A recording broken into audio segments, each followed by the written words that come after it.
اللہ نے مجھے آواز کا تحفہ دیا اور اس آواز کے ذریعے میں نے بہت نام، عزت اور شہرت کمائی، پوری دنیا دیکھی، لیکن ایک خلش ہمیشہ دل میں رہی کہ زندگی کا مقصد کیا ہے، کیوں بھیجا گیا مجھے اس دنیا میں؟ کیونکہ اگر مقصد یہی عزت، نام اور شہرت ہے تو پھر سکون کیوں نہیں مل رہا، چین کیوں نہیں مل رہا؟ اسی کشمکش میں کئی برس بیت گئے اور بالآخر مجھے اس کا جواب ملا کہ جس نے موت اور حیات کو خلق کیا تاکہ تمہیں آزمائے کہ تم میں سے کون بہترین عمل کرنے والا ہے۔ مجھے میرا مقصد مل گیا کہ مجھے ایک بہترین انسان بننا ہے، اور جب مقصد مل جاتا ہے تو منزل بھی واضح ہو جاتی ہے کہ نہ صرف خود بہترین انسان بننا ہے بلکہ اپنے رشتوں اور اپنے آس پاس کے ماحول کو بھی بہترین بنانا ہے۔ آج جب کوئی پاکستان کو برا کہتا ہے تو وہ مجھے بھی برا کہتا ہے، وہ آپ کو بھی تو برا کہتا ہے۔ کیا میں یوں سوچوں کہ مجھے کیا فرق پڑتا ہے، میرے پاس تو سب کچھ ہے؟ تو پھر سوچتا ہوں کہ اگر قائد اعظم محمد علی جناح، علامہ اقبال اور ان کے ساتھیوں نے بھی یہی کہا ہوتا کہ مجھے کیا فرق پڑتا ہے، تو آج پاکستان نہ ہوتا۔ میری والدہ ان لوگوں میں سے ہیں جس نسل نے اس ملک کو آباد کیا۔ ہندوستان سے پاکستان اپنی جان ہتھیلی پر رکھ کر آئیں۔ بہت سارے لوگ تو پہنچے ہی نہیں، راستے میں شہید کر دیے گئے۔ کیوں؟ ایک ایسے معاشرے کی بنیاد ڈالنے کے لیے جہاں سب لوگوں کو سلامتی ملے گی، جہاں بنیادی انسانی حقوق ملیں گے، سب کچھ ملے گا، جہاں جان مال کا تحفظ، ہماری آنے والی نسلیں ایک مضبوط بنیاد کے ساتھ پروان چڑھیں گی۔ میرا مقصد اس کے سوا اور کچھ بھی نہیں کہ میں یہ جاننا چاہتا ہوں کہ ہم اس میں کس حد تک کامیاب ہوئے، کیا ہم وہ معاشرہ بنا پائے۔ آپ کا تعلق چاہے کسی بھی بیک گراؤنڈ سے ہو، کوئی بھی مذہب، کوئی بھی رنگ، کوئی بھی نسل، کوئی بھی زبان، کوئی بھی سیاسی پارٹی، میں آپ کے پاس آؤں گا، میں آپ کو دعوت دوں گا، میں بلاؤں گا بچوں کو، بڑوں کو، اساتذہ کو، ایکسپرٹس کو، لا میکرز کو، حکومتی نمائندوں کو، اور پوچھوں گا ان سے۔ میں جاننا چاہتا ہوں، میرے پاس بہت سے سوال ہیں، میں یہ کھوج لگانا چاہتا ہوں کہ کیسے بنے گا یہ معاشرہ، وہ معاشرہ، کیسے بنے گی یہ ریاست مدینہ۔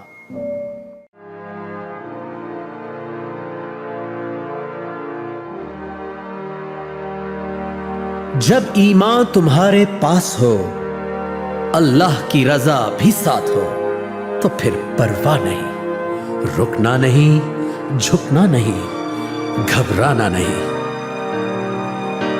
آندھی آئے یا طوفان، مشکل میں ہو جو اپنی جان،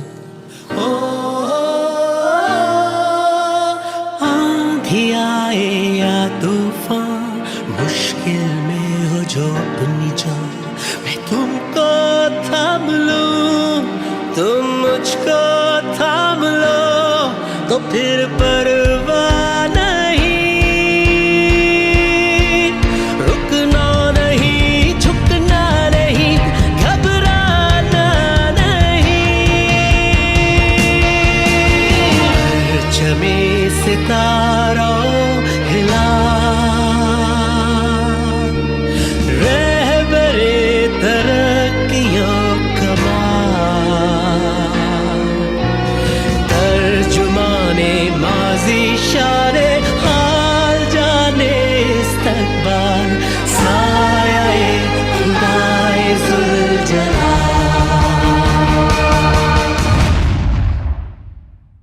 بسم اللہ الرحمن الرحیم۔ السلام علیکم، میں نجم شیراز بنیاد کی خصوصی گفتگو میں آپ کو خوش آمدید کہتا ہوں۔ ناظرین، پاکستان کی بنیاد جن اسلام کے بنیادی اصولوں پر رکھی گئی وہ اصول ہیں جن پر چل کر کوئی ملک اور قوم ناکام ہو ہی نہیں سکتے، کیونکہ وہ اصول ہیں ہی بلندی کے لیے، جیسے کہ عدل و انصاف، میریٹوکریسی، مساوات، ایکول رائٹس، نظم و ضبط، قانون کی بالادستی اور ایک فلاحی مملکت کا تصور جہاں پہ صحت، تعلیم، روزگار سب کو ملے گا۔ تو آج 75 سال گزرنے کے بعد بھی ہم انہی بنیادی مسائل سے لڑ رہے ہیں۔ تو کیا یہ صرف پاکستان کے ساتھ ہو رہا ہے؟ جی نہیں۔ اگر آپ ڈیولپڈ کنٹریز کی بھی تاریخ دیکھیں اور اس سے پیچھے جائیں، اور یہاں تک کہ اگر آپ قرآن حکیم کا مطالعہ کریں تو آپ کو اندازہ ہوگا کہ جب بھی کسی معاشرے میں عام انسانیت تک حقوق اور وسائل پہنچانے کی کوشش کی گئی، بہت سارے لوگوں کو ناگوار گزرا، اور انہوں نے مخالفت کی کیونکہ ہر دور میں وسائل اور دولت چند لوگوں کے ہاتھ میں ہوتی تھی اور وہ انسانیت کو کنٹرول کرنا چاہتے تھے، لیکن اللہ نے اپنے انبیاء کرام کے ذریعے، نیک لوگوں کے ذریعے وہ حقوق اور وسائل لوگوں تک پہنچائے تاکہ زمین میں امن و امان قائم ہو سکے۔ یہ جنگ ازل سے چل رہی ہے، ابد تک چلے گی۔ آپ کو اور مجھے یہ فیصلہ کرنا ہے، کیونکہ ہمارے حصے میں بھی یہ جنگ آئی ہے، کہ ہم اس جنگ میں پاکستان کے ساتھ کھڑے ہوں گے یا خاموش تماشائی بن کر کھڑے رہیں گے۔ آج پاکستان دنیا میں ایک اہم ملک کی حیثیت حاصل کر چکا ہے، اور یہ جو خطہ ہے جس پہ پوری دنیا کا فوکس ہے، سپر پاورز کا بھی، پاکستان اس خطے کا دل ہے، ایک سینٹر ہے، اور کوئی بھی کام، کوئی بھی ایکٹیویٹی پاکستان کی انوالومنٹ کے بغیر نہیں ہو سکتی، تو جس سے پاکستان پر ایک انٹرنیشنل پریشر آتا ہے۔ لیکن اگر ہم اندر مستحکم ہوں گے، متحد ہوں گے، تو کوئی پریشر ہمیں نہیں روک سکتا۔ تو یہ کیا رکاوٹیں ہیں جو ہمیں متحد نہیں ہونے دیتی، مستحکم نہیں ہونے دیتی، اور ہم ان پر بات کیوں نہیں کرتے؟ ہم ہر روز ڈے ٹو ڈے سیاست پر بحث تو کرتے ہیں، لیکن بنیادی مسائل پر بات نہیں کرتے، عوام کو آگاہ نہیں کرتے۔ میرا اور آپ کا رول کیا ہے پاکستان میں، ہمارا گول کیا ہے، ہمارا مقصد کیا ہے، ہماری منزل کیا ہے، یہ جاننا بہت ضروری ہے۔ اور یہ سوالات میں آج ایک ایسی شخصیت کے سامنے رکھ رہا ہوں جن کے دل میں نظریہ پاکستان ہے، وہ ویژنری ہیں، ان کی طویل سیاسی جد و جہد ہے، اور اس کے نتیجے میں اللہ نے ان کو ایک بہت بڑی اور بھاری ذمہ داری عطا کی ہے۔ وہ پاکستان کے ہائیسٹ آفس میں اپنی خدمات انجام دے رہے ہیں۔ پاکستان کے 13ویں صدر ہیں، آنریبل پریزیڈنٹ آف پاکستان ہیں، جناب ڈاکٹر عارف علوی صاحب۔ السلام علیکم۔ وعلیکم السلام۔ کیسے ہیں آپ؟ اللہ کا احسان ہے، کرم۔ آپ کا شکریہ، آپ نے میرے لیے، بنیاد کے لیے اور پاکستان ٹیلی ویژن کے لیے ٹائم نکالا۔ سب سے پہلے تو میں یہ جاننا چاہتا ہوں کہ یہ جو حکمرانی کی ذمہ داری ہے، اس کا وزن کیسا ہے سر؟ سو پاتے ہیں؟ بہت زیادہ ہے، بہت زیادہ ہے، ہونا بھی چاہیے، کیونکہ جب اللہ ذمہ داری دے تو آزمائش بے انتہا بڑھ گئی ہے۔ میں سمجھتا ہوں کہ بوجھ بہت زیادہ ہے۔ جو بھی لوگوں کے ذہن میں یہ کیفیت آئے کہ جی اتنا بڑا مقام مل گیا، میں سمجھتا ہوں اس کے ساتھ ساتھ بہت ذمہ داری، احساس اس بات کا کہ جو کام نہیں ہو سکیں گے اس کا میں یہاں تو کیا جواب دہی، یہاں تو لوگوں نے مجھے اچھی جگہ پر بھیج دیا نا، تو اصل جواب دہی تو وہیں پر ہے۔ تو آپ اس مقام سے پہلے بھی آپ کی شخصیت بڑی شخصیت ہے، اور آپ نے نظریہ پاکستان کے ساتھ، آپ نے ایوب دور میں آپ نے گولی بھی کھائی جمہوریت کے لیے۔ جی، میں وہ پریشانی میں سمجھتا ہوں کہ بعض لوگوں کے دلوں میں ہمیشہ رہتی ہے کہ معاملات کو بہتر کیا جائے۔ میرے تو یہ کوشش پرانی ہے، دل میں پریشانی، دل میں فکر کہ کچھ کرو، جو کچھ کر سکتے ہو وہ تو کرو۔ آپ بہت ینگ ہوں گے اس وقت۔ ہاں، آئی واز ان کالج، مگر جب بھی وہ کیفیت تھی کہ وہ میں نے بھی اپنے کالج میں ہی کرپشن تھا، اس کے خلاف آواز اٹھائی، ہڑتال کی، تو اس کے نتیجے میں بھی تھوڑی بہت آزمائش ہوئی، جو میں بیسٹ گریجویٹ تو بن گیا کالج کا، مگر یہ کہ مجھے بہت ساری چیزوں سے ڈپرائیو بھی کیا گیا۔ مگر وہ ایک امتحان، معمولی سا امتحان تھا کرپشن کے خلاف جب بھی جدوجہد۔ اور ایک ہمارے دوست تھے سجاد میر صاحب، جرنلسٹ ہیں جی، وہ مجیب الرحمن شامی صاحب کا ایک رسالہ نکلتا تھا زندگی، تو انہوں نے میرے اوپر 3-4 ورق کا مضمون بھی لکھا کہ یہ نوجوان جو ہے یہ کرپشن کے خلاف جدوجہد کر رہا ہے۔ 69 کی بات ہے۔ تو اللہ کا احسان ہے کہ راستہ اسی اعتبار سے طے کرتے رہے، اور جب عمران خان صاحب نے نیت کی سیاست میں آنے کی تو میں اسی جستجو کے اندر کہ کرپشن پاکستان میں ختم ہو تو عمران صاحب کے ساتھ سر نوجوانوں کے لیے جاننا بہت ضروری ہے کہ وہ اتنی ینگ ایج پہ اتنا نظریاتی ہونا کہ آپ کرپشن کے خلاف کھڑے ہو گئے، گولی کھا لی، تو یہ اس کے پیچھے والدین کی کچھ ٹریننگ تھی؟ ٹوٹلی والدین کی ٹریننگ اس کے اندر۔ میری والدہ پڑھی لکھی خاتون، کتابیں بہت مجھ سے دیا کرتی تھیں پڑھنے کے لیے، اور میرے والد صاحب بھی پاکستان مسلم لیگ کے انڈیا میں اپنے یو پی کے اندر صدر بھی رہے، اور ان کا کنٹریبیوشن سیاست میں پھر بے ایمانی کے خلاف ہمیشہ ان کی بھی کوشش رہی، کیونکہ پاکستان کے اندر کیا انسان جس معاشرے میں بھی ہوتا ہے، کچھ لوگ قوانین کا غلط استعمال کرتے ہیں، کچھ چوریاں کرتے ہیں۔ یہ انسان کی فطرت میں اللہ تعالیٰ نے اچھی باتیں اور بری باتیں دونوں پیدا کی ہیں، شیطان کی مسلسل گمراہ کرنے کی، اور انسان کی اپنے ضمیر کے اعتبار سے کوشش کے بہتر رہے، تو وہ ہمیشہ ہر معاشرے میں رہا ہے۔ تو دین کی بھی آپ کو ساتھ تعلیم ملی؟ جی، دین کی بھی تعلیم ملی، اور مجھے آج تک یاد ہے کہ انٹرمیڈیٹ میں مولانا مودودی کی کتاب تھی اسلامک لا اینڈ کانسٹیٹیوشن، وہ تفہیمات، تنقیحات، بہت ساری کتابیں پڑھیں اور رائٹ اور لیفٹ دونوں کی طرف پڑھیں۔ سر یہ کہ پاکستان کی عوام کو ہمیشہ سے یہ شکایت رہی ہے کہ کوئی بھی حکومت عوام کی حکومت نہیں ہوتی، وہ ان کا خیال نہیں کرتی، خود اپنے آپ کو امیر کر کے اقربا پرستی، نیپٹزم کر کے وہ قرضے چڑھا کر چلے جاتے ہیں۔ آپ کی حکومت نے دوسری طرف احساس کو میں نے بڑا ڈیپلی اسٹڈی کیا ہے پچھلے 3 مہینے میں جب سے پاکستان آیا ہوں، اس میں بہت سارا پیسہ آپ نے ڈالا ہے عام لوگوں کے لیے۔ ہیلتھ کارڈ، مجھے ڈیلی میسیجز آتے ہیں ڈاکٹرز کے کہ ہارٹ سرجریز سے knee surgeries, hip surgeries, dialysis regular ہو رہے ہیں، اور ان ہاسپٹلز میں ہو رہے ہیں جہاں غریب آدمی جانے کا سوچ بھی نہیں سکتا تھا۔ پھر ماحولیات، بلین ٹریز، اور ایک نصاب تعلیم کا، رحمۃ للعالمین اتھارٹی۔ سو کیا آپ یہ تاثر کم کر پائے ہیں عوام کا کہ یہ حکومت عوام کو ہیلپ نہیں کرے گی؟ کیا یہ تو کر ہی رہی ہے۔ میں سمجھتا ہوں کہ جو چیزیں آپ نے گنائیں، ورلڈ اکنامک فورم نے 4-5 دن پہلے اپنا ڈیٹا ریلیز کیا، جو مثال پاکستان کے نے اس کے ساتھ ساتھ اپنے کمنٹس بھی دیے، اس کے اندر انہوں نے یہی چیزیں پک کی ہیں۔ انہوں نے کہا کہ یہ ویژنری لیڈرشپ کا کنٹریبیوشن ہے جس دنیا بھر کے اندر پاکستان کا نام روشن کر رہے ہیں۔ انہوں نے کہا کہ اسمارٹ لاک ڈاؤن کی جو فلسفہ تھا، جو عمران خان صاحب نے کہہ دیا تھا اعلانیہ کہ میں اپنے لوگوں کو غریب نہیں کرنا چاہتا، مزید بھوکے نہ مر جائیں، جی بالکل، روزی سے نہ جائیں، تو جو اسمارٹ لاک ڈاؤن کا انہوں نے کہا کہ پائنیئر تھا Pakistan, one of the pioneers. میں کہتا ہوں پائنیئر ہی پاکستان تھا۔ بہت سارے ملکوں کو بعد میں سمجھ میں آیا۔ صرف عمران خان صاحب کا یہ خواہش تھی کہ میں لاک ڈاؤن نہیں کروں گا، غریب مر جائے گا، تو اب دنیا اس کی تعریف کرتی ہے۔ اسی طرح سے احساس پروگرام، اسی طرح سے کہ اس زمانے کے اندر بھی لوگوں کو 12,000 روپے دیے گئے، لوگوں کو اس بات کا اہتمام کیا گیا کہ روزی میں اگر کوئی کمی آئی ہے تو کم سے کم تمہارے کھانے پینے کے اخراجات چلتے رہیں۔ بہت بڑا پروگرام، 170 ارب روپے کا پروگرام، اور دنیا نے اس کو بھی ریکگنائز کیا کہ ڈائریکٹ ٹو دا پیپل ایک پروگرام ہے جو پیسہ پہنچا رہا ہے۔ اچھا، ورنہ آپ دیکھیں اور بڑا اچھے سائنٹیفک انداز سے پہنچایا گیا کہ کسی نے یہ اعتراض نہیں کیا کہ اس میں پیسے کھائے گئے، ورنہ آپ 10 کروڑ روپے کی بھی کوئی سڑک بنانے جائیں تو لوگ کہتے ہیں 50 لاکھ اس نے کھا لیے، 20 لاکھ اس نے کھا لیے، تو یہ تو 170 ارب روپے کا، جب اب تو خیر بڑھتا چلا گیا، مگر یہ کہ اس سال میں 170 ارب روپے کا پروگرام تھا۔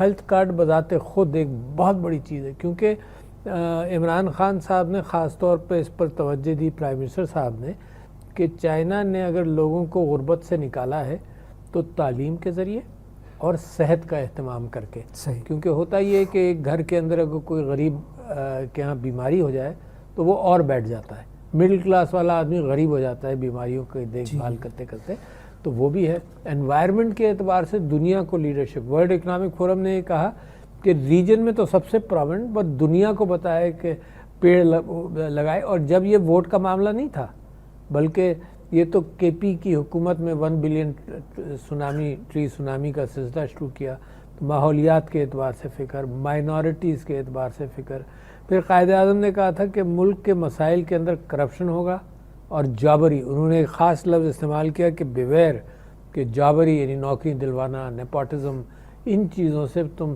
دور رہنے کی کوشش کرو۔ تو یہ کوشش سلسلہ جاری ہے۔ ریاست مدینہ کا جو میسج بذات خود ہے وہ یہی ہے کہ انصاف، عام آدمی تک انصاف پہنچے۔ تو حضرت ابوبکر، حضرت عمر، وہ بھی ان کے بھی اقوال یہی تھے کہ غریب کے معاملے کے اندر امیروں کے ساتھ سختی میں نے کرنی ہے اور غریبوں کے ساتھ ہمدردی کرنی ہے۔ وہ کہتے تھے میرا تو ہونے کا مقصد ہی یہی ہے۔ تو سر پھر یہ باہر تو ہم بہت سٹرونگ ہیں، ہمارا دفاع الحمدللہ بہت اچھا ہے، لیکن اندر ہم کبھی کبھی معذرت کے ساتھ سر کیوں بے بس اور کمزور نظر آتے ہیں؟ یعنی کوئی کچھ بھی کر کے سر وکٹری کا نشان بناتے ہوئے باہر آ جاتا ہے۔ اس کے بارے میں ہم کیا کر رہے ہیں سر؟ کوئی اصطلاحات ہو سکتی ہیں؟ میرا خیال سے یہ جو انڈیپینڈنس ہے، انڈیپینڈنس ایگزیکٹو کی، جوڈیشری کی ہے، تو یہ بڑی اہم چیز ہے۔ میں آج ہی اروندھتی رائے کی ایک بات پڑھ رہا تھا کہ اس زمانے کی سب سے بڑی آزمائش اور جمہوریت کی سب سے بڑی آزمائش یہ ہے کہ انڈیپینڈنٹ ڈیموکریسی، انڈیپینڈنٹ جوڈیشری، سب کچھ انڈیپینڈنٹ، مگر یہ ساری پرچیزبل کاموڈیٹیز بنا دی ہیں کہ ان کو خریدا جا سکے، اور خریدا جاتا ہے. یعنی آپ کو یاد ہوگا کہ بلوچستان کے اندر ایک پولیس والا ایک تیز گاڑی سے مر گیا، اڑا دیا اس کو. اچھا، اور اس کے اوپر کوئی پکڑ ہوئی نہیں فائنلی. کیوں نہیں ہوئی؟ کیونکہ وہ جس آدمی نے ریکارڈنگ کی تھی وہ خود نہیں آیا. آپ نے ابھی دیکھا کہ اسلام آباد کے اندر ایک لڑکا لڑکی کا ایک انسیڈنٹ ہوا، اور پریشر میں یا جس انداز سے انہوں نے اپنے سٹیٹمنٹس وڈرا کر لیے. کتنی پریشانی کی بات ہے کہ لوگ اس مال و دولت کو اس طرح سے استعمال کریں کہ اسٹیٹ کے آنکھوں میں دھول جھونکیں اور وائلیٹ کریں. تو میں تو سمجھتا ہوں کہ اسٹیٹ کو ایسے موقعوں پر خود مدعی بن کر، خود ہوتی بھی ہے اسٹیٹ، پروزیکیوشن تو اسٹیٹ کا ہی ہوتا ہے نا کرمنل ایکٹیویٹیز میں. ہر ایک کے ذہن کے اندر یہ کہانیاں ہیں کہ کہاں فیل ہوا، انصاف فیل ہوا، کہاں ایکیومولیٹ ہو رہا ہے سر، اور اس سے ڈسپوائنٹمنٹ، مایوسی، فرسٹریشن بڑھتی ہے. جی سر. تو لہٰذا میں سمجھتا ہوں کہ ابھی جب لوگوں کا اوپینین لیا گیا کہ تم کیا سمجھتے ہو کہ اداروں کے اندر کرپشن کیا ہے، تو لوگوں کی پرسیپشن ہے. سب نے کہا کہ پولیس سب سے زیادہ، اور پھر جوڈیشری کو نمبر 2 پر کہا. تو میں سمجھتا ہوں بڑی ذمہ داری آ رہی ہے جوڈیشری پر، ہونی چاہیے. دنیا کی رینکنگز کے اندر پاکستان کی جوڈیشری جو ہے 160 سولوشن کیا ہے؟ اچھا، سلوشن آپ یہ دیکھیے کہ قانون برٹش لا چینج کر دیں. نہیں، قانون اچھا ہے. قانون کے اندر اس حکومت نے بڑی اچھی اور چینجز ابھی سجیسٹ کی ہیں، جس کے اوپر فوراً یہاں تو سیاسی بحث ہو جاتی ہے نا، تم اچھا کام بھی کر رہے ہو تو ہم اس کی مخالفت کریں گے. تو کرمنل پروسیجر کوڈ کے اندر بڑا ضخیم تبدیلی لانے کی نیت ہے، اور صرف اس وجہ سے کہ جوڈیشری کا نظام بھی، یعنی مثال کے طور پر ویڈیو ایویڈنس آپ نے وہ دیکھا نا، اب تو کیمراز ایویڈنس لیتے ہیں، اور وہ بلوچستان والا کیس جو ہے وہ اس وجہ سے ڈسمس ہوا ہے کہ وہ جو کیمرہ مین تھا وہ خود گواہی دینے نہیں آیا. تو یہ جو اتنے سارے کیمراز ہیں وہ کہاں سے گواہی لیتے ہیں؟ پھر ان کیمراز کی گواہی کے اعتبار سے بھی پاکستان کے قانون کے اندر گنجائش نہیں تھی. کوئی اس بات، میرے اوپر مقدمہ چل رہا ہے دھرنے کے دوران کا کہ میں نے لوگوں کو ہتھیار سپلائی کیا. 2015 یا 16 کا مقدمہ ہے. میں جا بھی چکا ہوں، پیش بھی ہو چکا ہوں، بیل بھی لے چکا ہوں 1 لاکھ روپے میں، اور میں نے رائٹ آف بھی کر دیا کہ جی میں اس میں پروٹیکشن نہیں چاہتا، امیونٹی نہیں چاہتا. مقدمے کا فیصلہ تو ہو. تو میں تو میرے ساتھ ہے نا، یہ میری چھوٹی چھوٹی 1-2 پراپرٹیز تھیں، ان پر قبضہ ہو گیا، میں کبھی آج تک خالی نہیں کرا سکا. تو یہ تو وہ ہے جو جس کا کچھ اثر رسوخ مڈل کلاس کا آدمی کچھ اثر رسوخ ہوگا. جو غریب آدمی ہو تو پریشان ہے نا. تو یہ اچھا، تو مقابلہ کس کا ہے؟ مقابلہ یہ ایک ہاتھ نہیں ہے ایگزیکٹو کا. اس حکومت کی کوششوں کے اندر پورا مافیا مقابلے پر ہے. ایک سمپل سا حضرت عمر کا قانون کہ یہ چادر آپ نے کہاں سے لی، 2 چادریں کہاں سے آئیں، یہ نیب کا قانون ہے. نیب کا یہی قانون ہے کہ تمہارے پاس ہے، کہاں سے آیا. اس کے اوپر جناب اتنی توجیحات ہو گئی ہیں. سمپل قانون ہے، بھئی آپ کے پاس ہے نا، یہ چیز آپ کے پاس ہے، آپ بتا دیجئے کہاں سے آئی. اس میں کیا مشکل ہے؟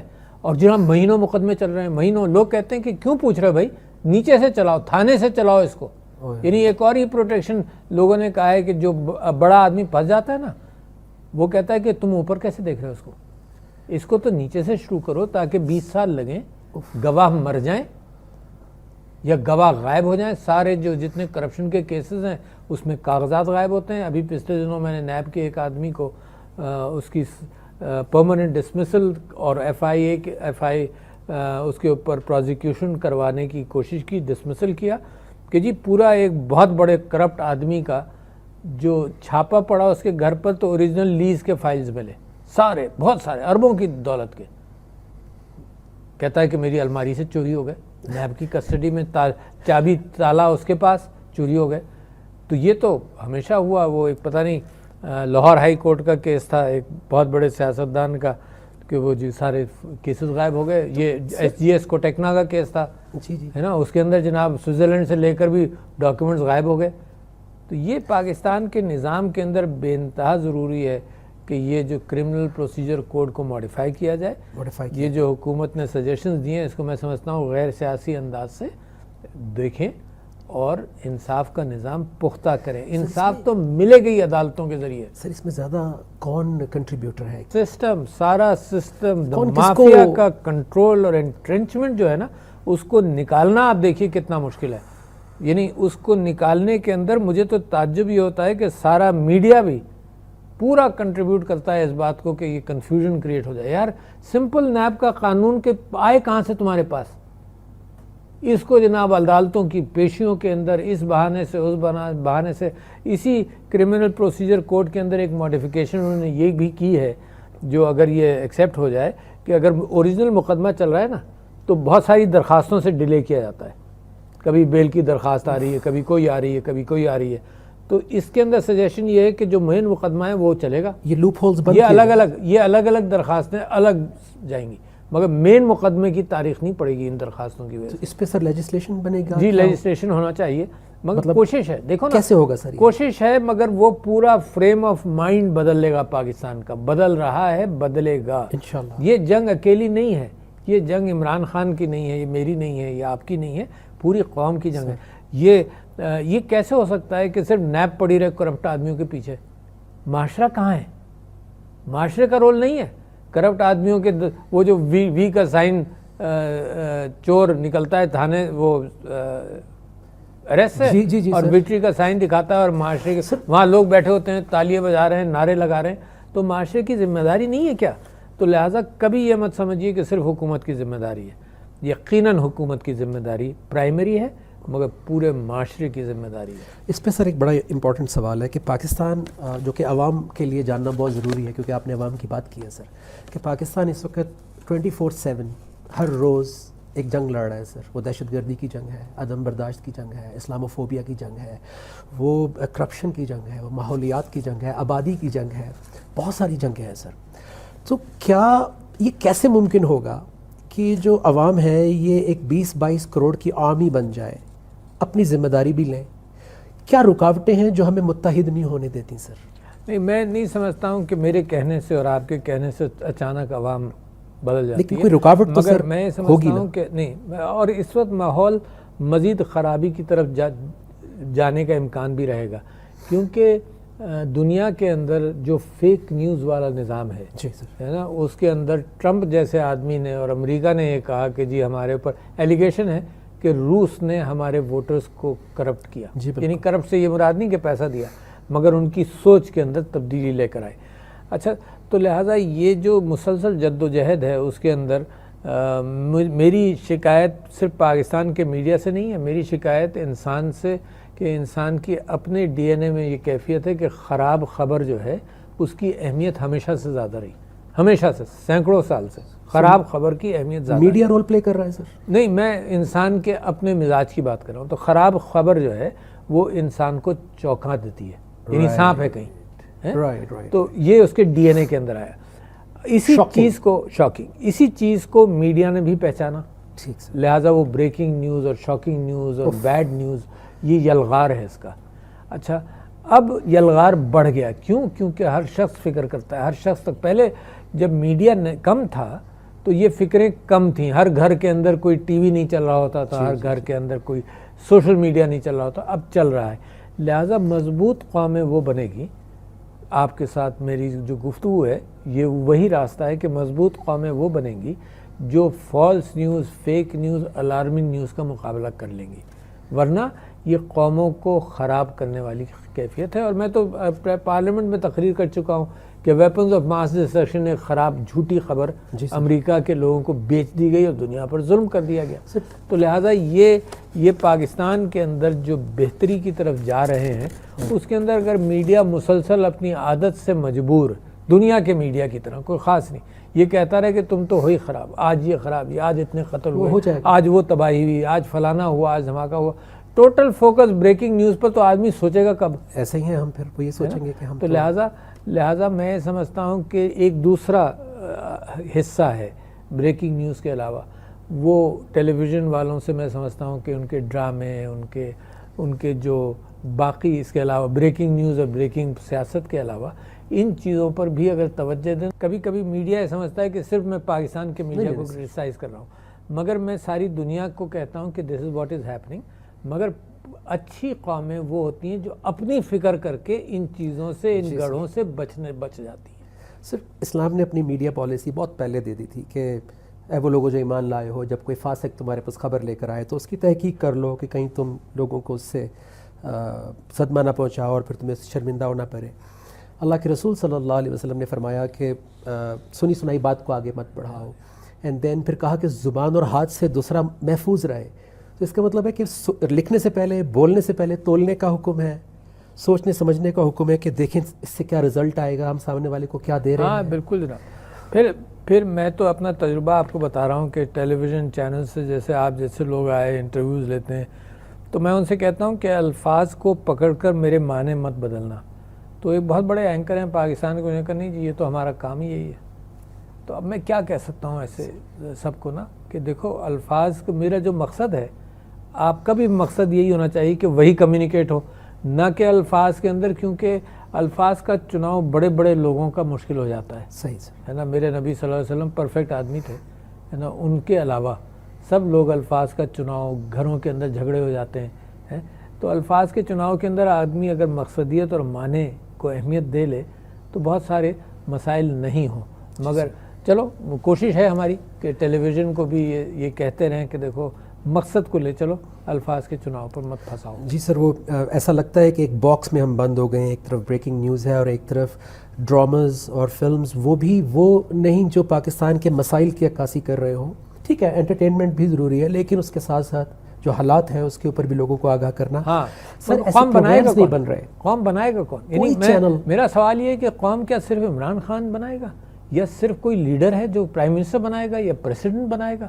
قوم تو گھروں سے بنتی ہے نا، قوم تو مسجدوں سے بنے گی، ہے نا، گھروں سے بنے گی، قوم اسکولوں سے بنے گی۔ اور اچھی اقدار کا پرچار جو ہے وہی تو فرق ہے ایک اچھی اور بڑی قوم میں اور ایک ایوریج یا ایوریج سے نیچے قوم کے اندر، کہ گھروں کے اندر سے وہ نکلتے ہیں جن کے جو کمپرومائز نہیں کرے چیزوں پر۔ تو کوشش شروع ہے، یعنی یہ جو ریاست مدینہ کی طرف کا سفر ہے یہ لمبا سفر ہے۔ اس پر مجھے افسوس یہ ہوتا ہے کہ لوگ تانے دیتے ہیں کہ یہ ریاست مدینہ ہے کیا، ہے نا، تو لوگ تانے دیتے ہیں۔ یہ محسوس ہونا چاہیے کہ یہ جستجو جو ہے یہ مدینہ کی ریاست نے بھی اپنے لیے کی تھی۔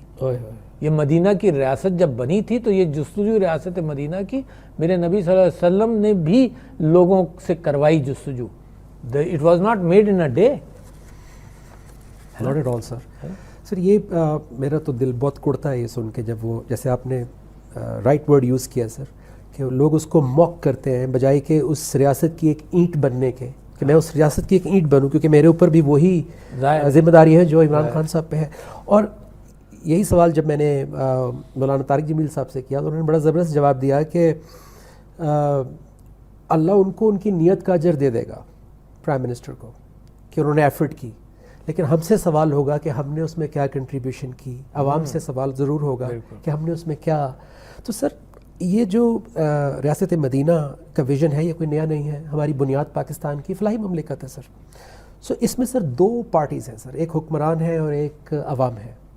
عوام کا سر آپ نے کہا کہ نیشن بلڈنگ میں پیرنٹنگ، اساتذہ، اسکول، کالج، مساجد، ان سب کا رول ہے سر، علماء کا رول ہے سر۔ دوسری طرف گورنمنٹ جو ہے وہ ایک انوائرمنٹ دے سکتی ہے۔ تو میں جو سوال آپ سے کرنے جا رہا ہوں سر، میں آپ سے یہ کہوں، دیکھیے مذہب کو اگر ایک طرف آپ رکھ دیں، ہر معاشرے کی بنیاد ہے انصاف، چاہے وہ کرسچن معاشرہ ہو چاہے وہ کوئی معاشرہ ہو، بنیاد ہے انسانوں کا تعلق انصاف کی بنیاد پر۔ مذاہب آئے انصاف کے لیے، تو لہٰذا بنیاد انصاف ہے۔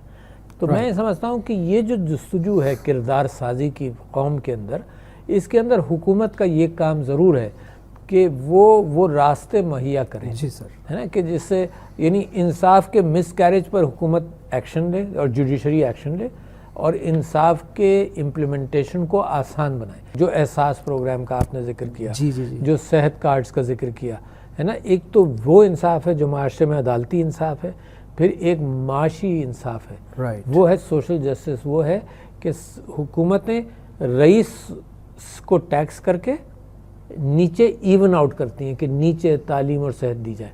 آپ سمجھے نا، جس نے زندگی میں ترقی کر لی اس کو ٹیکس کیا جاتا ہے، حکومت کے پاس پیسہ کہاں سے آئے گا؟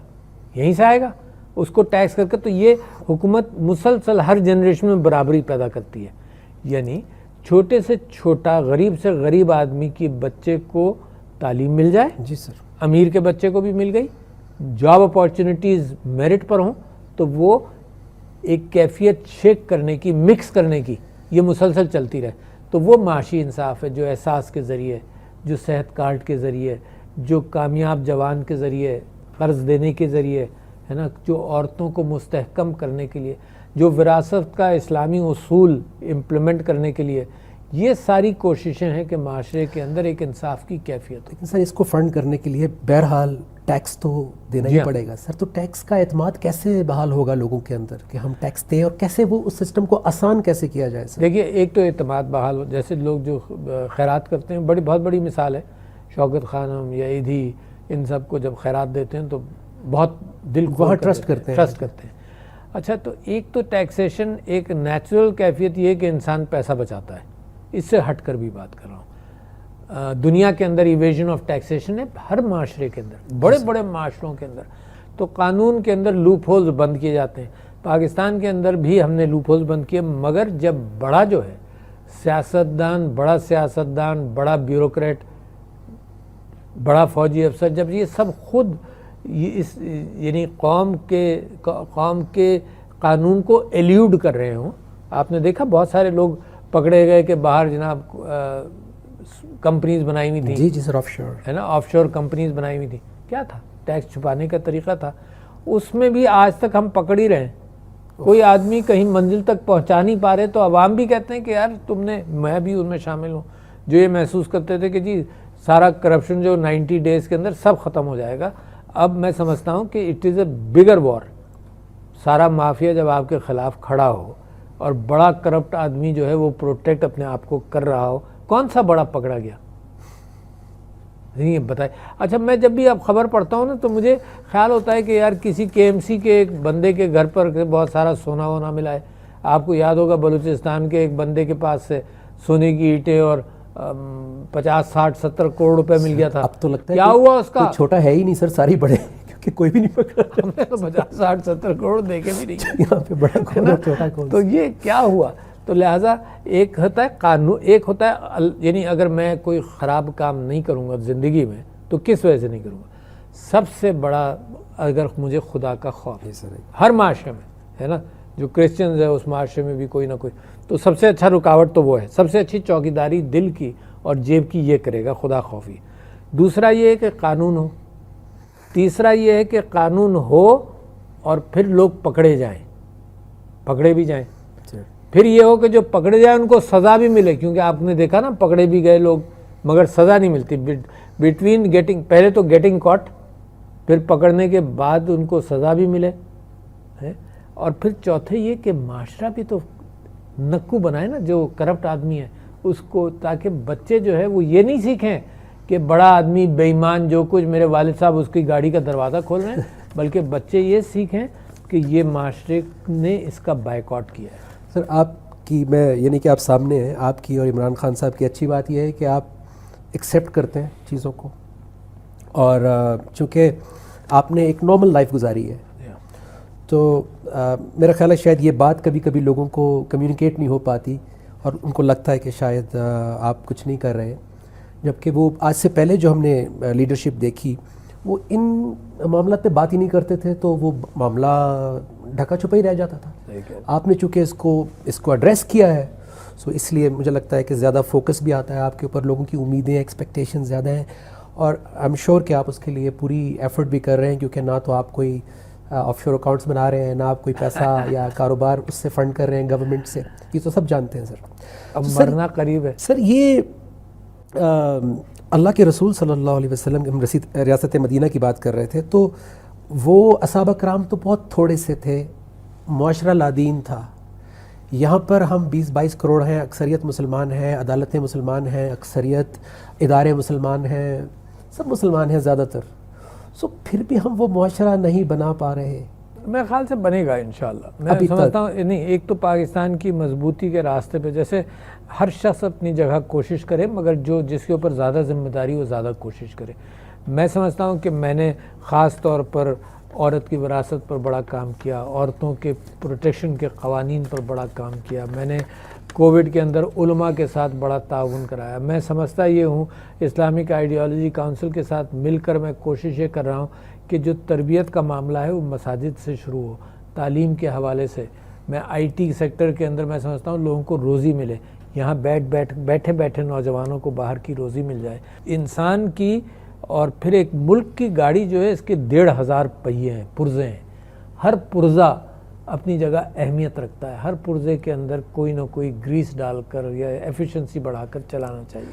اور اس کے ساتھ ساتھ خطرات ہیں. خطرات دیکھیں، اسلاموفوبیا کا خطرہ باہر ہے نا. ہندوستان میں جو مسلمانوں کے ساتھ ہو رہا ہے وہ بھی ہمارے دل کو غم ہے. کشمیر میں جو ہو رہا ہے وہ بھی غم ہے. افغانستان کے حالات بہتر ہوں تو پاکستان کے بہتر ہوں گے. تو یہ باہر کے خطرات، ان کو بھی ہمارا حکومت کی ذمہ داری ہے کہ اس کو ہینڈل کرتا رہے. جو بڑا میں فل مارکس دیتا ہوں اس حکومت کو کہ اس کے اندر اس نے بڑا کام کیا. آپ دیکھو ٹروڈو سے بیان آیا ہے نا، ٹویٹ آیا کہ جی اسلاموفوبیا نہیں ہو سکتا. پیوٹن صاحب کا آیا. اتنی لیول پر رسپانس جو ہے وہ آج تک پاکستان نے نہیں دیکھی، مسلمانوں نے نہیں دیکھی. تو مسلمانوں کو بھی لیڈرشپ کی ضرورت ہے. اگر انٹرنیشنل میدان میں آپ جائیں تو جو انٹرنیشنلی مسلمان کے لیڈران جو ہیں جو کمپرومائزز کر رہے ہیں اس سے نکل کر دنیا کو ایک موریلٹی والی لیڈرشپ کی ضرورت ہے جو یونائٹڈ نیشنز نے نہیں پرووائڈ کی، جو مغربی دنیا نے نہیں پرووائڈ کی. سر آپ نے بالکل صحیح فرمایا سر. میں قرآن کا اسٹوڈنٹ ہوں اور قرآن سے یہ سیکھا ہے کہ مسلمان کو انسانیت کو لیڈ کرنے کے لیے بھیجا ہے، اور لیڈرشپ انشاءاللہ ایسا لگتا ہے کہ اسی ملک سے دنیا کو ملے گی، اور عمران خان صاحب کی صورت میں نظر بھی آ رہی ہے. کیا ہم اپنی زندگی میں چھوٹا سا، میں چاہتا ہوں کہ آپ اس کے اوپر کوئی اصطلاحات یا اقدامات ہو رہے ہیں تو ضرور لوگوں کو بتائیں. کیا ہم اپنی زندگی میں یا اپنے بچوں کی زندگی میں دیکھ پائیں گے کہ ایک مذہبی ہم آہنگی ہو اور ایک مسجد میں سب مسلمان بھائی نماز پڑھ رہے ہوں جیسے اللہ کے گھر میں ساتھ پڑھتے ہیں؟ جی ایسا ممکن ہے سر؟ نہیں، میں سمجھتا ہوں کہ 2-3 کام دیکھو 22 کروڑ لوگوں کی اچانک تربیت تو نہیں ہوگی. جی سر. ہے نا، مگر بڑے میسیجز پاکستان میں اب گئے ہیں. ایک یہ کہ عمران خان صاحب کی حکومت کے اندر یہ بات طے ہو گئی کہ مائنورٹیز کو ہم پروٹیکٹ کریں گے، ہے نا. فوراً ایکشن لیا جاتا ہے. انڈیا میں مودی صاحب کے بیان نہیں آتے جو مسلمانوں پر یہی مسیحی بھائیوں کے اوپر جو ظلم ہوتا ہے وہاں، تو ان کی آواز نہیں. یہاں فوراً ایکشن لیتے ہیں. لہٰذا ایک تو یہ، اس کے باوجود واقعات ہوتے رہیں گے مگر حکومت کی رسپانس یہ کہ فوراً ایکشن ہے. جیسے نیوزی لینڈ کے اندر آپ کو یاد ہے وہ ایک آدمی نے مارا تو حکومت نے ایک اچھا میسج دیا ہے. تو ایک تو وہ ہو رہا ہے جس کے اندر میں سمجھتا ہوں کہ ہم اور آپ اپنی زندگی کے اندر یہ چیزیں دیکھیں گے. دوسرے یہ کہ پاکستان کے اندر جو معیشت کی بہتری ہونے جا رہی ہے اور ہو رہی ہے، جو کووڈ نے پھر پکڑ لیا، ورنہ معیشت کے اندر ایکسپورٹس آپ کے بڑھ گئے، ریمیٹنسز آپ کے بڑھ گئے، انڈسٹری آپ کی لگنی شروع ہوگی، آئی ٹی سیکٹر بڑی تیزی سے بڑھ رہا ہے نا. یہ لونز دے کر کامیاب جوان اور عورتوں کے لونز وغیرہ، ان سب چیزوں سے ڈسیبلڈ لوگوں کے ساتھ جو ہیں ان کے ساتھ کام ہو رہا ہے. تو یہ پاکستان کے اندر ایک وائبرنسی آ رہی ہے. اور میں آپ سے پریڈکٹ کر رہا ہوں آپ کے ذریعے کہ یہ جو وائبرنسی نوجوانوں کے اندر جو روزگار کی آ رہی ہے، یہ ابھی اوپر نظر نہیں آئی لوگوں کو، سیاستدانوں کو نظر نہیں آئی. اور میں آپ کو یہ کہہ رہا ہوں کہ یہ بڑی اسٹرانگ موٹیویشن ہے ایک مستحکم پاکستان کی طرف. تو میں اور آپ یہ تبدیلی دیکھیں گے. پھر آپ نے یہ کہا کہ جی یہ جو محبت کے ساتھ معاشرہ رہے گا تو اس کے اندر آپ آہستہ آہستہ وہ جو پولرائزیشن تھا پاکستان کے اندر وہ بھی اب بہتری کی طرف آ رہا ہے. پولرائزیشن کم ہو رہی ہے مگر اس پر مسلسل چوکنا رہنا پڑے گا کیونکہ جو باہر والے عناصر ہیں وہ ہمارے ڈفرینسز کو ایکسپلائٹ کرتے ہیں. اگر گھر میں لڑائی ہو نا تو پڑوس سے بھی پتھر آئے گا تو گھر والے آپس میں لڑ جائیں گے. سر آپ کا تعلق کراچی سے ہے اور ایسا نہیں ہو سکتا کہ آپ سے کراچی کے اوپر سوال نہ کیا جائے. آپ نے وہاں سے پروونشل اسمبلی کے الیکشنز لڑے، پھر نیشنل اسمبلی آپ نے جیتے. تو سر میں بھی کراچی میں رہتا ہوں تو یہ احساس مجھے ہمیشہ رہا کراچی میں، جتنا عرصہ بھی میں رہا ہوں، آپ تو بہت پہلے سے رہ رہے تھے وہاں پہ، کہ جیسے اس شہر کا کوئی ولی وارث نہیں ہے. حالانکہ بہت ساری حکومتیں، کسی ایک حکومت کی بات نہیں کر رہا میں سر، لیکن یہ کیوں احساس رہا کہ وہ بیسکس جو تھے، پانی، لا اینڈ آرڈر، بجلی، روڈز، جابز، میرٹ، سب سے زیادہ پیسہ بنانے والا وہ ڈیولپمنٹ نظر نہیں آئی جو آپ کو دنیا کے بڑے شہروں کے اندر، ملکوں کے اندر نظر آتی ہے. کیا ہوا ہے سر کراچی؟ اس کی بنیاد صرف اسٹوری کراچی کیا ہے سر؟ کراچی صرف کراچی کی سٹوری نہیں ہے. جتنی بڑی تجوری اتنا بڑا ڈاکہ، جتنی بڑی تجوری اتنا بڑا ڈاکہ پاکستان کے اندر لگا ہے. اچھا لہٰذا سب سے بڑی تجوری کراچی سے نا، سب سے بڑا ڈاکہ کراچی پر لگا. باقی اگر 70% وہاں سے ٹیکس آتا تھا تو 70% ڈاکہ وہاں پڑا، 30% یہاں آتا تھا تو 30% پر ڈاکہ یہاں پڑا. سب سے بڑا ڈاکہ زمین پر ہے، زمینوں کی چوری، جائیدادوں کی چوری. یعنی جب تک انسان مٹی میں نہیں مل جاتا اس کو زمین کی لالچ ہے. اس کو سکون جب ہی ملتا ہے جب وہ مٹی کے اندر مل جاتا ہے.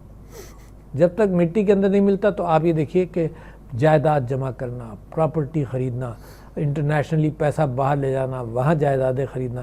تو پاکستان کے ساتھ بھی اتنا ہی بڑا ڈاکہ پڑا. مگر کراچی کے ساتھ کیوں بڑا پڑا؟ کیونکہ کراچی ریسورسز کے اعتبار سے بہت بڑا کوانٹم آف ٹیکسیشن کراچی سے آتا ہے. سب سے بڑا ڈاکہ وہاں پڑا. زمینوں کا ڈاکہ کراچی میں ہی سب سے بڑا پڑا چوری کے اعتبار سے. یعنی آپ کو تعجب ہوگا کہ جناب وہ کریک کلب ہے ایک ڈیفنس میں کراچی میں، اس کے ساتھ وہ کریک ہے، اس کے پانی کے نیچے کی زمین ایک منسٹر نے اپنے نام کرائی کہ مائننگ کریں گے، اور اپنی منسٹری کے دوران اس نے اپنے بیوی کو دی اور اس کو ریزیڈینشل پراپرٹی ڈکلیئر کر دے. پانی کے اندر کی زمین. اور زمین کی اتنی بھوک ہے کہ کورٹ کے اندر جو گئے ہوئے ادارے نا، وہ یہ نہیں کہنے گئے کہ یہ پانی کے اندر کی زمین کیسے یہ کمرشلائز ہو گئی، بلکہ وہ کہہ رہے ہیں کہ جی یہ پورٹ قاسم، وہ کراچی پورٹ کہتا ہے یہ میری ہے، سندھ گورنمنٹ کہتی ہے میری ہے، ڈیفنس والے کہتے ہیں میری ہے، اور فیڈرل گورنمنٹ کہتی ہے میری. کوئی یہ نہیں کہتا کہ یار یہ کیسے کیا تم نے. یہ 1990 کے واقعات ہیں. تو کراچی کے ساتھ پھر یہی ظلم ہوا. میں تو الیکشن جب لڑنے گیا تھا تو میں نے سارے پروپوزل دیے تھے. سیویج کا پانی جناب 450-500 ملین گیلن سمندر میں ڈال رہے ہیں، صاف پانی نہیں مل رہا، کوڑا کرکٹ نہیں ہٹ رہا، ٹرانسپورٹ کا نظام خراب ہے. البتہ یہ گرین لائن جو ہے، اس میں اب میں کراچی جاؤں گا تو ضرور اس پر ٹریول کروں گا. بڑی اچھی، میں یہاں پر میٹرو میں ٹریول تو کر چکا ہوں، بڑی اچھی. کرپشن تو ہر جگہ ہوئی، لیکن پھر لاہور جائیں تو ایک آؤٹ لک اچھی نظر آتی ہے. مائٹ بی رانگ، بٹ لگتا ہے کہ کچھ بیسکس روڈز یہ وہ تھوڑا سا ایک نظام نظر آتا ہے سر. بٹ وہ کچھ وہاں پہ جو لا لیسنس نظر آئی، چلیے کرپشن تو ہر جگہ ہوتی سر، لیکن ایک لا لیسنس تو ختم ہوتی. ہاں، اور لا لیسنس تو ہم نے کراچی والوں نے ایک بیسک تو ملتا ہے. ادھر ادھر ووٹ دے کر بھی لا لیسنس اپنی بھی کریٹ کی تھی. میں تو بھگت چکا ہوں نا، میرے گھر پر تو فائرنگ ہو چکی ہے، میں تو بہت بڑی دھمکیوں سے گزر چکا ہوں، بڑے سخت زمانے سے گزر چکا ہوں. تو کراچی نے اپنے ووٹس پر اپنے اوپر امپوز کی تھی لا لیسنس. مگر یہ کہ اللہ کا فضل ہے کہ بڑی جلدی کراچی کو احساس ہو گیا، اس سے نکل آئے. جلدی تو نہیں ہوا، وہ مافیا جو تھا وہ بھی گہرا تھا. میرے جو قرآن کے ٹیچر ہیں بابر چودھری صاحب، انہوں نے ایک دفعہ کہا کہ جو تمہیں ٹریفک میں رستہ نہیں دے رہا وہ زندگی میں کب دے رہا ہوگا. تو کیا ایک قوم کی اخلاقیات کی عکاسی کرتی ہے ٹریفک، اور ہماری ٹریفک کا کیا حل ہے سر؟ یہ ٹھیک نہیں ہو سکتا؟ یہ ٹریفک بڑا ایلیٹس سی کیفیت ہے، کیونکہ یہ گاڑی والوں کا ٹریفک کا معاملہ ہے. غریب آدمی کو تو ٹرانسپورٹ نہیں مل رہی ہے نا. آپ یہ دیکھیے کہ 70-80% آف کراچی جو ہے وہ بسوں کا محتاج ہے، بسوں، رکشوں، ٹیکسیوں کا. اچھا جو 20% گاڑیوں والے ہیں وہ ساری سڑکوں کے مالک ہیں. اچھا یہ بڑا کنٹرڈکشن ہے. یعنی سڑکوں کی ملکیت جو ہے وہ گاڑی والوں کے پاس ہے، اور 80% ٹریولر جو ہے وہ بغیر گاڑی والا ہے. تو لہٰذا پرائرٹی جو ہے وہ پبلک ٹرانسپورٹ کی ہے. ٹریفک یقیناً خراب ہوگا. ٹریفک تو خراب، ٹریفک عکاسی کرتا ہے ملک کے اندر جو قانون کی پاسداری نہیں کریں وہ عکاسی کرتا ہے. مگر میں آپ سے یہی کہہ رہا ہوں، یہ جو کیپٹلزم، بڑے بے ضمیر کیپٹلزم ہے جو پاکستان کے اندر ہم الٹا کر رہے ہیں. یعنی پرائم منسٹر صاحب نے اپیل کی، جو کمپنیوں نے پیسے بنائے کہ تم تنخواہیں بڑھاؤ، ہے نا. تو یہ جو ضمیر والا کیپٹلزم لانے کی کوشش کر رہے ہیں کہ سرمایہ کاری بھی کرو، محنت بھی کرو، مگر نیچے لوگوں کا بھی خیال کرو. اسی انداز سے پبلک سروسز کے اندر بھی یہی کرنا پڑے گا. ٹریفک کے اندر بھی جب آپ غریب آدمی کی موومنٹ کی 80% لوگوں کے موومنٹ کی فکر کر لو گے تو اپنے آپ ہی معاملات بہتر ہو جائیں گے. سر آپ نے بہت ٹائم دیا اور بہت خوبصورت جوابات بھی دیے. میڈیا سے، عوام سے، نوجوانوں سے خاص طور پہ آپ نے ان کے لیے آرٹیفیشل انٹیلیجنس اور بہت سارے انیشیٹو بھی لیے. کوئی بھی آپ ان سے سر اپیل کرنا چاہیں، کچھ ان کو ایڈوائز کرنا چاہیں تو پلیز. ہاں، میں سب سے بڑی اپیل تو لوگوں سے کرتا ہوں، اور میں نے اسمبلی میں بھی کی اور وہ یہ ہے کہ جو خبر آئے اس کا وزن کرنا ہم سیکھ لیں. جو فیک نیوز ہے، جو اللہ تعالیٰ نے گائیڈنس دی ہے کہ اس کا مقابلہ کیسے کیا جائے گا، فیک نیوز کی فکر کریں، کیونکہ 2023 کے الیکشن میں سمجھتا ہوں کہ فیک نیوز کا یلغار ہوگا. لہٰذا اپنے آپ کو مستحکم کریں، اور فیک نیوز کا یلغار جو ہوتا ہے وہ قوم کی تباہی کا باعث بن سکتا ہے. تو لہٰذا آپ یہ سوچ پیدا کریں کہ ہر خبر پاکستان کے اندر خرابی سے ہٹا کر اچھی خبروں پر بھی غور کریں اور اپنے آپ کو گمراہ نہیں ہونے دیں.